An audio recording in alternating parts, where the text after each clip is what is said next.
오늘 본문에 나오는 라오디게아 교회는 서아시아의 7교회 중 하나로서 이 해안에 가까이 있는 에베소에서 동쪽 육지 쪽으로 약 160km 정도 들어가면 위치해 있는 도시입니다. 라오디게아 교회는요, 사도 바울이 전도 여행 시 에베소에서 3년 동안 머물렀었는데요. 그 영향으로 세워지게 된 교회입니다.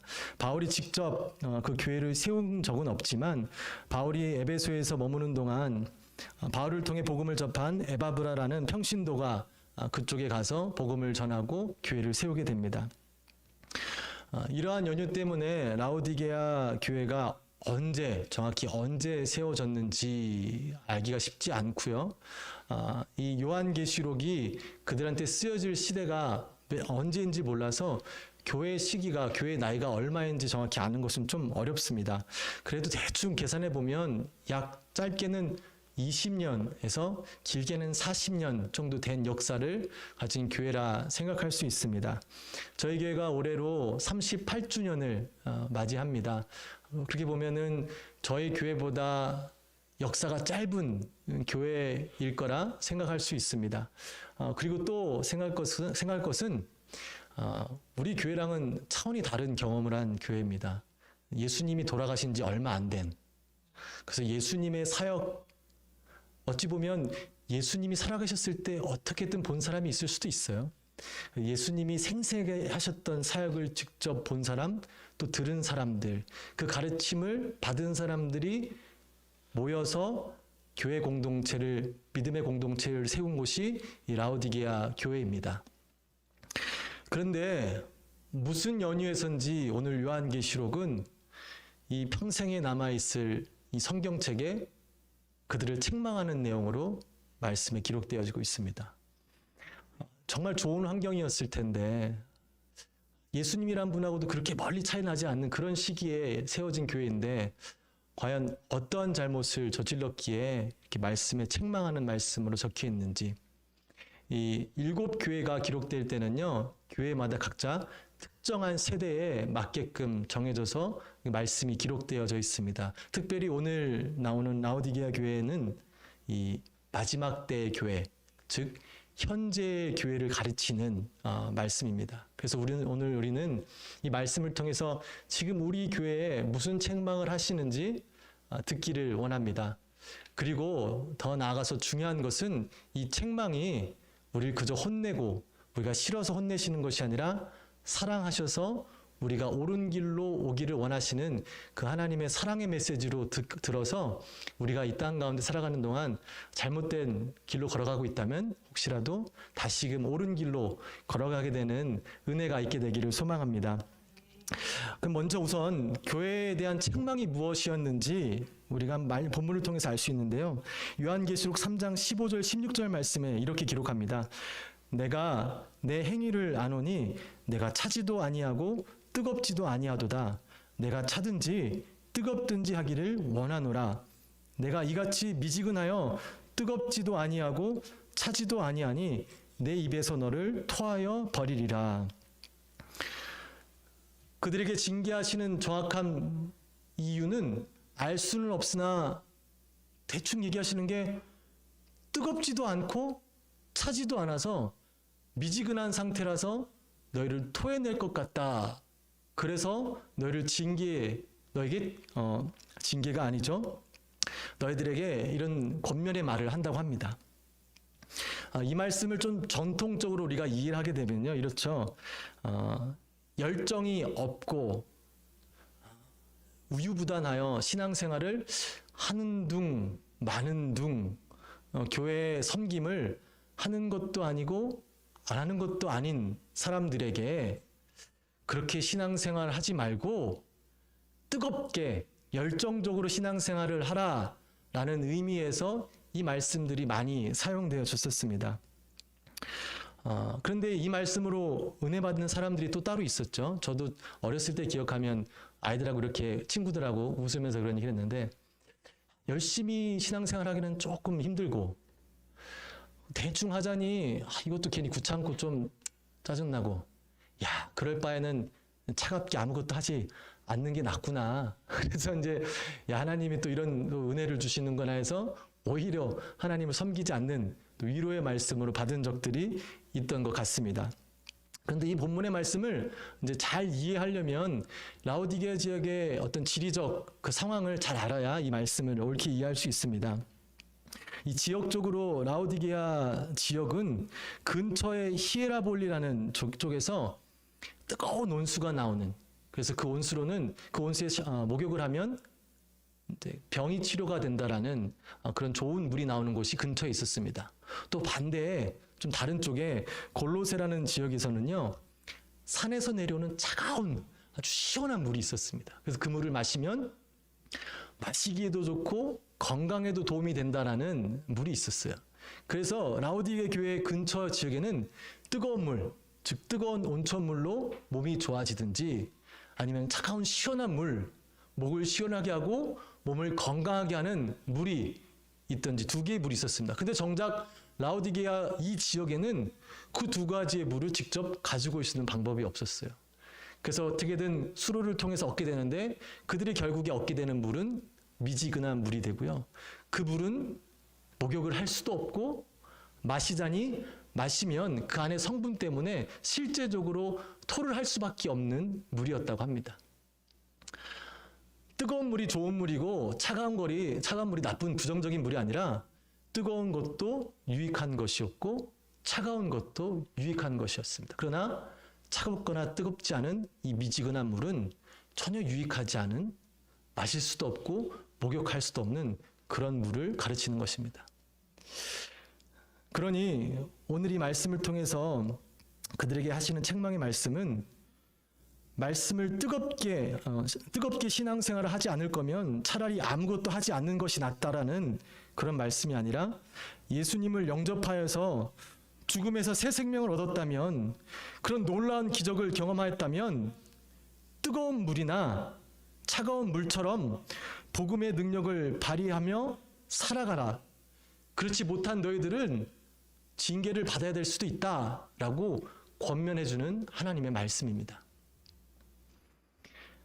라오디게아 교회 성도들이 미지근한 상태로 표현된 이유는요, 다른 게 아니라 하나님께서 그들을 구원하시고 큰 기쁨을 누렸음에도 불구하고 증거된 삶을 더 이상 살지 않았기 때문에 하나님께서는 이런 책망의 말씀을 하십니다.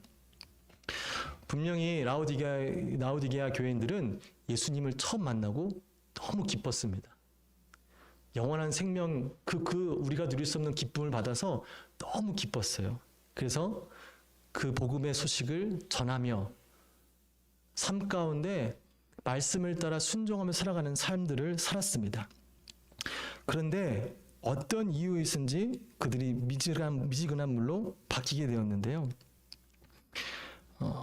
그 이유가 무엇인지 우리는 알 수는 없으나 이따가 또 나누겠지만요.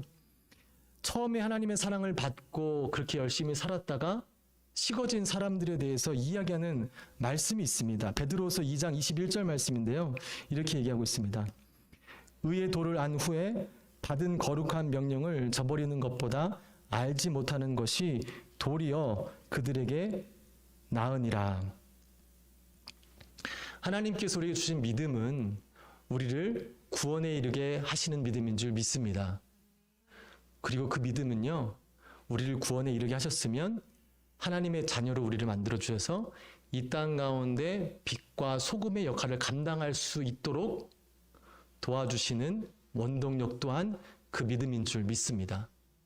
그 믿음이 반쪽짜리 믿음일 리가 없고, 그렇게 된다면 그 믿음은 온전한 믿음이 아니죠.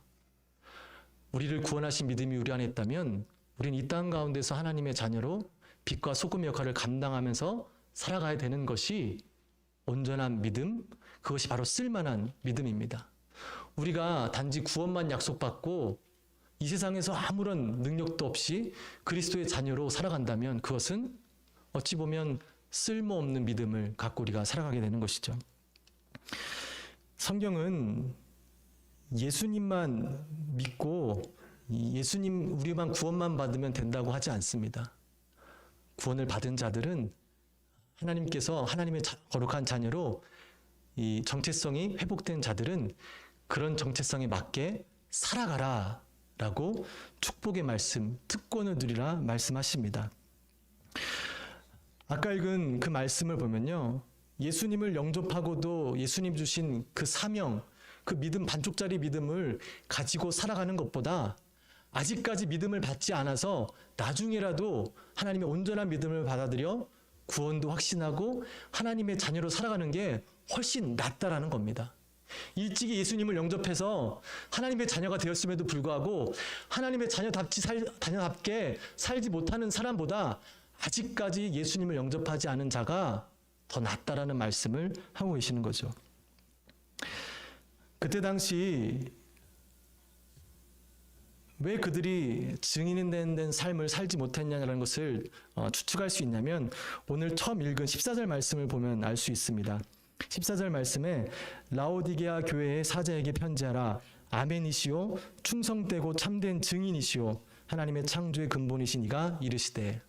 오늘 말씀을 예수님이 쓰셨다라고 얘기하기 위해서 앞에 이 예수님에 대해 설명을 합니다. 근데 예수님을 몰라서 이렇게 적었을까요? 아니, 그리고 이게 예수님을 잘 표현하는 그 문구일까요? 아니죠. 아멘이시란 말은 예수님께서 가장 진실된 분이시라는 것을 표현하기에 가장 좋은 단어입니다. 충성되고 참된 증인. 예수님은 신실하시고 진실하시고 참된 증인의 삶을 사신 분이다. 그것을 너희들이 따라서 살아가야 되는데 왜 너희들은 그런 삶을 살지 않고 있느냐? 예수님의 삶을 빗대어서 그들의 삶의 잘못됨을 깨닫게 하기 위해서 이렇게 맨 앞에 절에 예수님에 대해서 설명하고 있습니다. 이렇게 왜 라오디게아 교인들이 예수님 주신 온전한 그 믿음을, 신앙을 갖지 못하고 흐지부지한 미지근한 물, 쓸모없는 믿음을 가지고 살아가게 된 계기가 있습니다. 예전의 사람들은요, 하나님을 믿으면 재물의 축복을 받는다라는 믿음이 있었습니다. 그런데요, 그런 믿음을 갖고 살아가다 보니까 재물이 있어야 하나님을 잘 믿는 것처럼 생각의 전환이 일어났습니다. 옳지 않은 전환이죠. 물론 하나님을 잘 믿으면 하나님께서 재물의 축복을 주실 수도 있으나 그게 반드시 이루어지는 것은 아니죠. 근데 생각을 내가 좋아하는 쪽으로 생각하다 보니 어떻게든 돈을 빡 끌어모으는 것이 믿음이 좋은 것이다. 믿음이 말씀이 변질이 되었습니다. 그래서 그들이 결국 처한 상황이요, 요한계시록 3장 17절 말씀입니다. 같이 한번 읽었으면 좋겠습니다. 시작. 내가 말하기를 나는 부자라 부유하여 부족한 것이 없다 하나 내 곤고한 것과 가련한 것과 가난한 것과 눈먼 것과 벌거벗은 것을 알지 못하는도다. 아멘. 본문에서 이야기하는 재물은 단순히 이 현재의 그냥 돈을 얘기하는 것이 아닙니다. 즉, 그 돈을 취하기 위해서 세상과 타협하고 죄를 일삼는 그 타협한 그리스도인들의 신앙들, 그들의 믿음을 하나님은 징계하기 위해서 부라는 것을 이렇게 사용했습니다. 여기서 얘기한 말씀, 여기서 꺼낸 말씀을 구약에서 갖고 온 말씀과 이제 병합이 되는데요. 호세아서 12장 8절 말씀입니다. 에브라임이 말하기를 나는 실로 부자라 내가 재물을 얻었는데 내가 수고한 모든 것 중에서 죄라 할 만한 불의를 내게서 찾아낼 자가 없으리라 하거늘 라는 말씀이 있는데요. 이 말씀 바로 절이 이렇게 쓰여 있습니다. 그는 상인이라 손에 거짓 저울을 가지고 속이기를 좋아하는도다. 본인은 몰라요.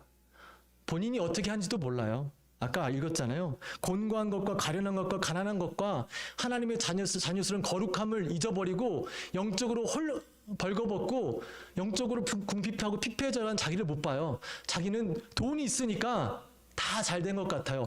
아무 문제가 없으니까 나는 내 신앙생활을 잘하고 있는 것 같아요. 라고 생각하는 그 라오디게아 성도들을 하나님께서 책망하고 계십니다. 그들은 부를 얻기 위해서 거짓된 행위를 즐겼습니다. 또한 특별히 라오디게아 지역의 재물은요, 그때 당시는 이 우상 숭배와 음란한 행위랑 재물이랑 떼어낼 수가 없는 아주 밀접하게 관계가 있던 시대 배경이 있습니다. 즉 재물을 얻기 위해서는 우상 숭배, 음란한 행위를 어느 정도는 받아들여야만이 부를 축적할 수 있는 그런 사회적 환경이 있었습니다. 그래서 그들은 그 부를 축적하기 위해서 그러한 일들을 저질렀던 거죠. 그렇게 살다 보니 그들에게는 하나님이 주신 믿음이, 하나님 주신 말씀이 이제 걸림돌이 되기 시작하는 거예요. 나는 분명히 돈을 모아야 되는데, 재물을 축적해야 되는데, 야, 말씀 따라 살겠다가는 내가 돈을 못 모으겠구나. 내가 재물을 축적 못 하겠구나.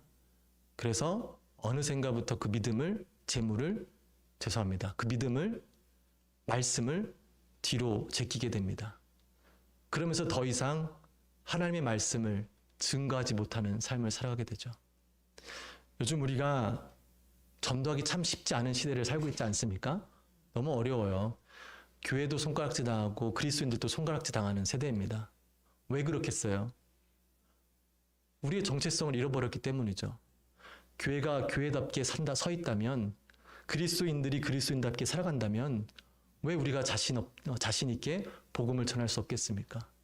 잘 보면 우리 교회가 부끄럽기 때문에, 내가 주 앞에 당당하지 않기 때문에, 못하기 때문에 우리가 증인된 삶을 살지 못하는 것입니다. 결국 우리의 정체성에 회복의 문제가 있습니다.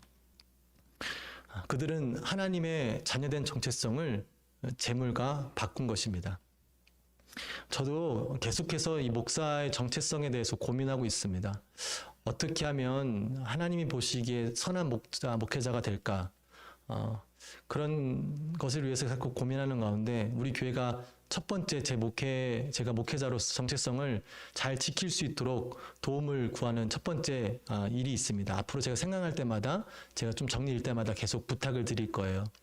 첫 번째 부탁드릴 것은, 저희 교회에 어떤 행사, 일이 있겠지만 그 모든 일에 있어서 대가성 봉투를 저에게 주시지 않았으면 좋겠습니다. 장례식이 있을 수 있고요, 결혼식이 있을 수 있고요, 돌잔치가 있을 수 있고요, 신방이 있을 수 있고요, 기도를 받을 수도 있고요. 어찌됐든 간에 모든 교회 안에서 이루어지는 이러한 일들로 인해서 여러분들이 대가성 봉투를 목회자에게 주지 않으셨으면 좋겠습니다. 주지도 않으려고 했는데 괜히 제가 이렇게 말할 수도 있어요. 그러나요, 목회자가 섬겨야 되는 우리 식구들의 기뻐할 일, 어려운 일을 함께하는 것은 당연한 일이에요. 그리고 그 일 때문에 교회에서 사례금을 주는 것입니다. 다 사례금에 포함되어 있어야 되는 거예요. 포함되는 거예요. 그리고 정말 여러분이 감사하다면, 감사할 대상은 저도 아니고 하나님께서 이런 공동체를 세우신, 이 안에 또 저라는 목사를 보내주시고 이렇게 이루신 모든 것들이 하나님의 은혜이기 때문에 감사하시면 하나님께 감사헌금을 드리는 게 맞아요. 이게 성경적이고 이게 맞는 거예요. 목회자에게 무슨 뭘 했기 때문에 주시는 거는 맞지 않아요. 그럼 저가 면죄부를 파는 것과 뭐가 다르겠습니까? 그럼 전 매일매일 기도해 줄 거예요, 여러분. 매일 안수기도 해주면서 돈을 받겠죠. 옳지 않기 때문에 그렇습니다. 저도 오랜 시간 목회자를 이렇게 부목사를 하면서 봉투를 많이 받아왔던 것 같아요. 그럴 수밖에 없는 시스템이 현재 교회입니다. 교회 받는 월급으로 살아갈 수 없는 게 목회자들이기 때문에 성도님들이 이렇게 주세요. 어느샌가 깨닫게 되는 것은 저분들이 참 젊은 목회자를 불쌍하게 여기시는구나. 참 불쌍하게 보세요. 설교를 해도 저 불쌍한 목사 또 말씀 전하는구나. 목사가 가난할지언정 불쌍하면 안 되잖아요. 제 정체성을 지키기 위해서 그래요. 그래서 그런 것들도 여러분들이 좀 함께 도와주셨으면 좋겠습니다. 여러분들도 그래요. 여러분들도 정체성을 지켜내셔야죠. 또 그러기 위해서 열심히 노력하지 않으십니까? 여러분의 가정에서 아빠라면 아빠로서의 정체성을 지키시기 위해서 부단히 노력하지 않습니까? 엄마로서, 자녀들도 그래요. 자녀로서도 그래요. 만약에 자신의 정체성을 지키지 않는 남편이 있다, 쓸모없죠. 차라리 없는 게 낫죠. 와이프도 그래요. 자신의 정체성을 지키지 않는 와이프가 있다면 정말 더 힘들 거예요.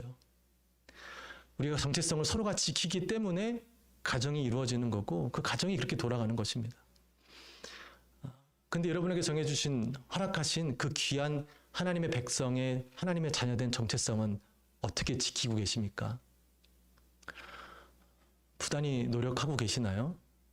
하나님이 선물로 주신 그 거룩한 하나님의 자녀된 정체성을 지키기 위해서 여러분들은 어떠한 노력을 하고 계시나요?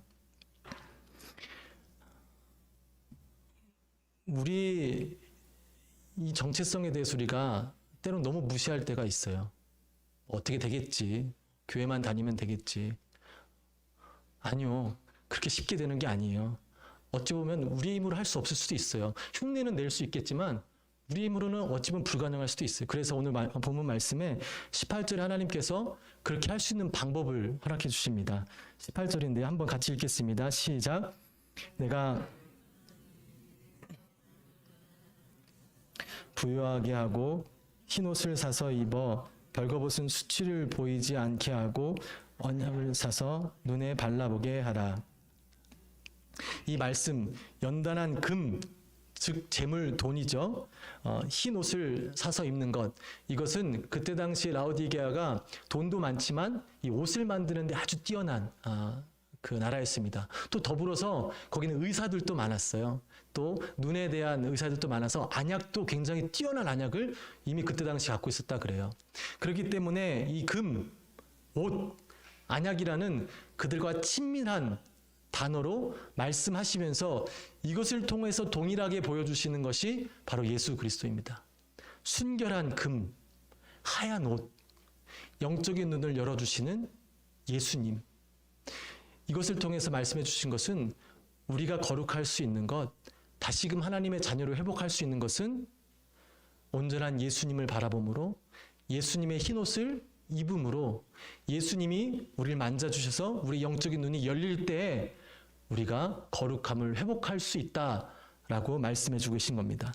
그렇기 때문에 우리가 거룩한 삶을 살아가는 방법은 다른 것이 아니라 예수님을 계속 바라보는 거예요.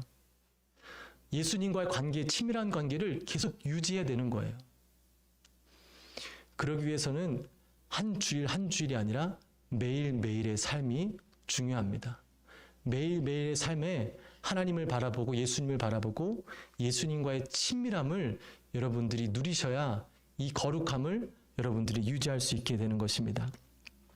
이것을 하지 못하는 라오디게아 교회인들에게 책망을 하시는 거예요. 마지막 절에 이렇게 하시죠. 무릇 내가 사랑하는 자를 책망하여 징계하노니 그러므로 내가 열심을 내라 회개하라. 열심을 내시기를 바랍니다.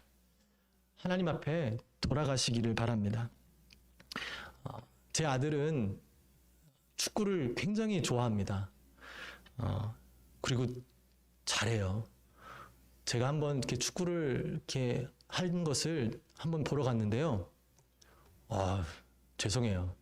너무 잘해요. 그래서 이렇게 앉아있다 보면 제가 동양인이 별로 없으니까 제가 우리 아들 아빠인 줄 알아요. 막 하면 옆에 이제 다른 애들 아빠들이 저를 딱 쳐다보고 와 그래요. 그럼 전 딱 하면서 기분 되게 좋죠. 그런데 하루는 이제 다쳤대요. 하다가 앵클이 이제 이렇게 차였는지 그러니까 이제 금이 가는 부상을 당합니다. 그래서 한참 동안 운동을 못 하다가 뭐 좋아하니까 이제 회복이 돼서 다시 축구를 하기 시작하는데요. 다시 축구하러 가서 봤더니 너무 축구를 못 하는 거예요. 너무 답답한데 그래도 오랫동안 쉬었기 때문에 못 하겠지 하고 이렇게 보고 있는데 시간이 지나도 너무 못하고 못하는 게 아니라 거의 안 하더라고요. 근데 저만 그런지 모르겠지만 자녀가 스포츠 하는 것을 구경하는 아빠들의 마음이 좀 그런가요? 막 이 화가 막 올라와서 이게 뛰는 것도 아니고 안 뛰는 것도 아니고 막 진짜 그만두라고 하고 싶을 정도로 화가 나서 이제 막 제가 좀 쓴소리를 했습니다. 그러니까 이제 이윤즉슨 한 번 다치고 나니까 그게 너무 아프고 또 다칠까봐 혼자 염려가 돼서 못 뛰는 거였어요. 근데 저는 이제 책망을 했죠. 사랑하는 아들, 좀만 더 하면 즐겁게 찰 수 있을 텐데, 재밌게 찰 수 있을 텐데, 저도 재미도 못 느끼고 그냥 거기서 그냥 떼는 양 마는 양 해서 제가 뭐 화를 냈던 것이 기억이 납니다. 제가 아들을 잘 아니까, 아들을 사랑하니까 그거를 느낄 수 있는 것들을 잘 했으면 좋겠다라는 마음에 책망을 했어요. 지금은 이제 시간이 어느 정도 지나니까 잘 깨달아서 다시 축구를 회복했습니다. 다시 잘했었어요. 근데 또 부러졌어요, 팔이. 그래서 축구를 또 멈추고 있습니다. 제가 왜 이 말씀을 드리냐면요. 신앙생활을 처음 하면요. 정말 즐거워요. 누가 막 말릴 정도로 즐겁게 해요. 교회 봉사하는 것도 즐겁고 예배하는 것도 즐겁고 집에 가서 남편이 뭐라 하든 아내가 뭐라 하든 자녀들이 뭐라 하든 기쁜 마음으로 섬기고 삶을 살아가게 됩니다. 근데 그렇게 살아가다가 어느 순간 나도 모르게 다쳐요. 아파요. 그래서 좀 쉬고 싶어요. 잠깐 쉬고 돌아왔는데 회복이 안 돼요. 다시 일을 할 수가 없어요. 왜? 또 다칠까 봐. 예전에 이렇게 해봤더니 다쳤어. 또 다칠 것 같아. 안 해요. 하나님이 우리를 보시는 마음이 너무 답답하실 것 같아요. 그 모습이 오늘 라오디게아 교회를 보시면서 책망하신 하나님의 마음이 아닌가 생각을 합니다. 아니, 이제 하면 다시 예전에 느꼈던 그 기쁨, 감격을 누릴 수 있을 텐데 왜 저러고 있지? 다시 좀 일어나라. 내가 너와 함께 할 테니 다시 일어나라 얘기하십니다. 근데 우리가 분명히 알아야 될 부분이 있습니다. 오늘 이 말씀을 한번 같이 단어 하나하나 생각하시면서 같이 읽었으면 좋겠는데요. 디모데후서 3장 12절에서 17절까지의 말씀입니다. 같이 한번 읽겠습니다. 무릇 그리스도 예수 안에서 경건하게 살고자 하는 자는 박해를 받으리라. 악한 사람들과 속이는 자들은 더욱 악하여져서 속이기도 하고 속기도 하나니 그러나 너는 배우고 확신한 일에 거하라. 너는 내가 누구에게서 배운 것을 알며 또 어려서부터 성경을 알았나니 성경은 능히 너로 하여금 그리스도 예수 안에 있는 믿음으로 말미암아 구원에 이르는 지혜가 있게 하느니라. 모든 성경은 하나님의 감동으로 된 것으로 교훈과 책망과 바르게 함과 의로 교육하기에 유익하니 이는 하나님의 사람으로 온전하게 하며 모든 선한 일을 행할 능력을 갖추게 하려 함이라. 아멘. 우리는 신앙생활을 하다 보면요, 다칠 수 있어요. 우리를 공격하려는 세력이 있어요. 당연히 다치죠. 그렇기 때문에 우리가 하나님께 더욱더 가까이 나아가야 되는 것이고 하나님의 말씀을 더욱더 가까이 나아가야 되는 것입니다. 저희 아들은 또 운동할 거예요. 또 다칠 거예요. 그래서 제가 얘기해요. 다치지 않게 평소에 운동 좀 해라. 운동선수들이 시즌이 있고 비시즌이 있잖아요. 시즌에 열심히 하죠. 근데 비시즌에는 운동을 안 하나요? 이 최고의 선수들은 부상을 당하지 않는 것도 실력이라 그러죠. 그래서 비시즌 기간에 아무리 부딪혀도 잘 다치지 않게 하기 위해서 끊임없는 훈련을 합니다. 근육이 다치지 않도록, 어떠한 일이 있어도 민첩하게 피할 수 있도록 더 많은 훈련을 하죠. 신앙생활에서도 똑같습니다. 무슨 일이 터져서 내가 쓰러졌냐? 아니에요. 그게 아니라 우리가 평소에 훈련을 하지 않았기 때문에 그래요. 평소에 하나님의 말씀을 가까이 하지 않았기 때문에 어떠한 일이 다가올 때 그것을 이길 수 있는 능력이 없어서 쉽게 무너지는 거예요. 말씀의 능력을 우리가 신뢰하기를 원합니다. 그래서 매일매일 말씀으로 훈련하여서 우리의 영이 어떠한 공격이 와도 쉽게 다쳐서 멈추고 쓰러지고 피폐해지고 벌거벗어지는 것이 아니라 어떠한 충격에도 빨리 회복이 되어서 하나님이 허락하신 그 거룩한 정체성, 하나님의 자녀다운 삶, 그러한 삶을 누리며 살아가게 되시기를 주님의 이름으로 축복합니다.